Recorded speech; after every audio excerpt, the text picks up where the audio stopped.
निम्नलिखित में से अभाज्य संख्या है। तो पहले हम जैसे 15 है तो 15 का गुणनखंड करेंगे तो 3 गुने 5, लेकिन जब हम 23 का गुणनखंड करते हैं तो 1 गुने 23 आता है। तो हमें मालूम है कि जब हम किसी संख्या का गुणनखंड करें और एक और केवल वह खुद संख्या आए तो वह अभाज्य संख्या होता है। तो 23 अभाज्य संख्या है। निम्नलिखित में से कौन परिमेय संख्या है? तो 2 परिमेय है और √3 अपरिमेय है। तो परिमेय घटे अपरिमेय बराबर अपरिमेय होता है। √5 एक अपरिमेय है क्योंकि इसका वर्गमूल संभव नहीं है, लेकिन 2/√3/3 तो 3 से 3 कट जाएगा तो 2 बचेगा, तो यह एक परिमेय संख्या है। यदि 65 तथा 117 का मौसा 65 m घटे 117 के रूप में हो तो m का मान होगा। तो इस तरह से जब पूछा जाए तो सबसे पहले हम 65 और 117 का मौसा निकाल लेंगे। तो जब हम 65 और 117 का मौसा निकालते हैं तो 13 होता है। तो 13 बराबर हम 65 घटे 117 लिख लेंगे, और 13 + 117 बराबर 65 m।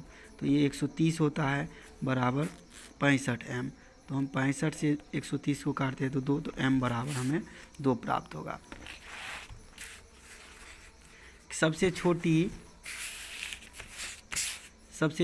भाज्य और सबसे छोटी अभाज्य संख्या का मौसा कितना होगा? तो भाज्य और अभाज्य संख्या हो और पूछा जाए इस तरह से अगर मौसा, तो कोई भी संख्या हो अगर भाज्य और अभाज्य हो तो उसका मौसा हमेशा 1 होगा। 5005 के कितने अभाज्य गुणनखंड होंगे? तो 5005 का हम अभाज्य गुणनखंड करेंगे।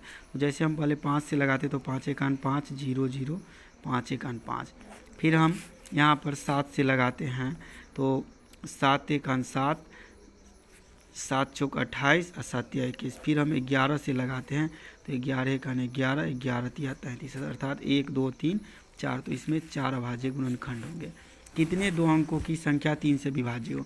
तो जब इस तरह से सवाल पूछा जाए तो हम देखते हैं कि 2 अंकों की संख्या में अंतिम संख्या 99 है और इससे नीचे की संख्या 9 बचता है। मान लीजिए 1 से लेकर के 9 तक में जो 2 अंक की नहीं है तो उसको हम इसमें से घटा लेंगे और 3 से भाग दे देंगे, तो 30 बचता है, और 30/3 बराबर 90 बचता है, तो 90/3 कर देंगे हम तो 30 आता है। अर्थात 30 संख्या जो है सो 2 अंकों की 3 से विभाज्य है। 2 संख्याओं का गुणनफल इतना है और उनका मौसा 17 है तो उनका लौसा क्या होगा? तो जब इस तरह से पूछा जाए तो 2 संख्या का गुणनफल जो दिया रहे उसमें हम जो मौसा या लौसा रहे उससे भाग दे देंगे। तो जब हम इससे भाग देते हैं, इसमें जैसे 86 70 में 17 से भाग देते हैं तो 17 × 5 = 85 और 17 × 17 तो इसका 510 आता है। कह रहा है 6 8 22 का लौसा और मौसा का अनुपात होगा। तो 6 8 22 का लौसा कर रहा है, तो लौसा हमें देखेंगे जो ऐसा कौन संख्या है जो 6 से भी विभाजित हो, 8 से भी और 22 से भी करता हो। तो हम इसका सबसे पहले नहीं तो लौसा निकाल लेंगे। तो 6 8 और 22 का जब हम लौसा निकालते हैं तो 2 से 2 3 4 11, तो 2 × 6 6 × 24 और 24 को जब हम 11 से गुना करते हैं, और नहीं तो ऐसे भी हम लिख सकते हैं 2 × 3 × 4 × 11।